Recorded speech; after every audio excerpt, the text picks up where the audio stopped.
विषय दुखीधन नीलमणि श्रेणी पंचम। कवि परिचय वैष्णव पाणी 1882 मसीहा पवित्र कुमार पूर्णिमा दिन जन्मग्रहण करथिले।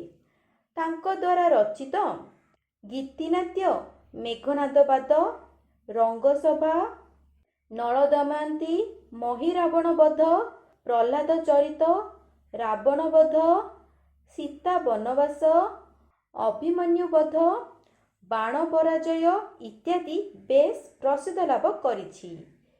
से तांको सृष्टि रे ओडिशार पुरपल्लीर दृश्य को मध्य चित्रण करिछंती। गणकवि भावरे से बेस जनाशुना। एबे चाल पिले कविताटी को पढ़िबा।